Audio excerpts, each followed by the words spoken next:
क्यों चाहते हैं शरिया कानून? और बड़े जोर से हंस रहे थे जब उन्होंने कहा 2050 में जो है इनकी जनसंख्या ज्यादा हो जाएगी। क्या यही स्ट्रेटेजी है मौलाना साहब और उन जैसे सोच वालों की?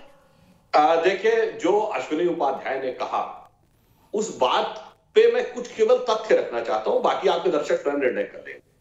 अभी कश्मीर का जब मुद्दा आया तो कहा जाता था एकमात्र मुस्लिम डोमिनेंट स्टेट, और एकमात्र स्टेट थी जहां एससी एसटी को रिजर्वेशन नहीं था। एकमात्र स्टेट थी जहां पर की सफाई कर्मचारी अपने परंपरागत पैतृक व्यवसाय करने को बाध्य था, चाहे उसका बच्चा पीएचडी कर ले। दूसरी बात आई है, दूर दक्षिण में आ जाइए, मल्लापुरम देश का ऐसा एक जिला बन गया है जहां 97-98% मुस्लिम हो गए, ऑलमोस्ट मुस्लिम जिला हो गया है। वहां की जिला परिषद ने एक प्रस्ताव पारित किया कि लड़का लड़की की शादी की जो एज है 21 और 18 साल, लड़की की घटाकर 2 साल कम कर दिया। और आप मजेदार बात, जून 2013 में केरल की सरकार ने कहा कि यह प्रस्ताव कर दिया जाए। ये क्या था जनाब? ये बताइए, 2 यूनिवर्सिटीज, जामिया मिलिया और अलीगढ़ मुस्लिम यूनिवर्सिटी, जहां मुस्लिम वर्चस्व हो गया, खत्म कर दिया गया एससी एसटी का रिजर्वेशन, कहा गया 50% मुस्लिम का रिजर्वेशन होगा। तो मौलाना साहब, मैं कहना चाहता हूं, जिन संस्थाओं में, जिन राज्यों में, जिन जिलों में मुस्लिम वर्चस्व हो जाता है, वहां पर ऐसे प्रस्ताव पारित होते हैं, तो फिर जो अश्विनी उपाध्याय कह रहे हैं, ऐसी आशंका लोगों के मन में क्यों नहीं पैदा होगी? माजिद हैदरी साहब ने एक बात कही, अगर वो कह रहे हैं इस्लामी कानून लागू कर दिया जाए, रशीदी साहब और माजिद हैदरी साहब, तो जहां तक मेरी जानकारी है, इस्लाम में तो एक मुता निकाह का भी प्रावधान है, शॉर्ट टर्म मैरिज, वो कुछ घंटे की भी हो सकती है, और इस्लाम के अनुसार औरत की गवाही का अकेले कोई वैल्यू नहीं है। तो किसी के साथ बलात्कार होगा, काजी से लेटर जारी हो जाएगा, ये तो मुता निकाह था, और अकेले लड़की की बात, उसकी कोई वैल्यू नहीं है, तो हालत खराब हो जाएगी। इसलिए मैं कहना चाहता हूं, और एक और बात लाइटर नोट पे, देखिए आज की दुनिया में साइंस आगे बढ़ रही है। मुता नहीं है इस्लाम में। मौलाना साहब एक बात सुन लीजिए, आज दुनिया में साइंस आगे जा रही है। आज ही हमारे नहीं, इस्लाम में मुता नहीं है, गलत कोड मत करो सुधांशु भाई, पहले 3 महीनों में आ जाएगी। अमेरिका में कोरोना वैक्सीन 12 तारीख को आने वाली है। अभी कई इस्लामिक देशों और संगठनों ने कहा था कि हम फ्रांस का बहिष्कार करेंगे।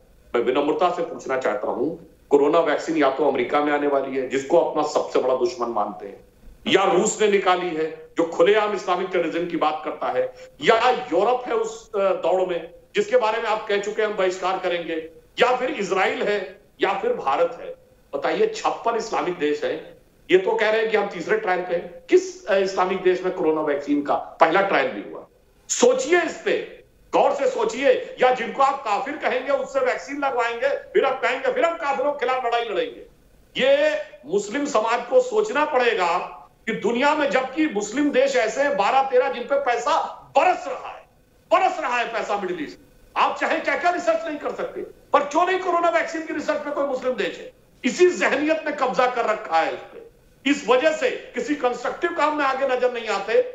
अब बताइए, बम विस्फोट कर लेंगे, कोई विस्फोटक आज तक किसी दीपक में जवाब दूंगा, मुझे जवाब देने दीजिए। बिल्कुल जवाब दीजिएगा मौलाना जी। हवाई जहाज किसी ने बनाया, ये बताइए, मिसाइल किसी ने बनाया, असॉल्ट राइफल किसी ने बनाई, कि सब लेंगे किससे? जिनको घोर काफिर कहते हैं, चीन से लेंगे, इजराइल की बनी हुई, अमेरिका की बनी हुई, और उसके बाद कहते हैं साहब हम तो ईमान की लड़ाई लड़ रहे हैं। अरे सोचिए तो, कहां ईमान है और कहां पे ईमानदारी है, कहां पे ईमानी है अपने ईमान के।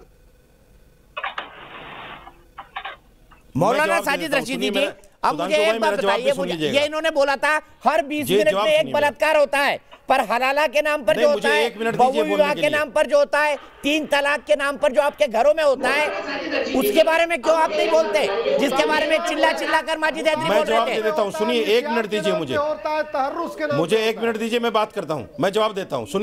सुनिए, देखिए, हमारे यहाँ हलाला जैसी कोई चीज नहीं है। अगर हलाला है जो आजकल चलन में है, हम उसको रेप मानते हैं। सुन लीजिए उस बात को, बार बार इस्लाम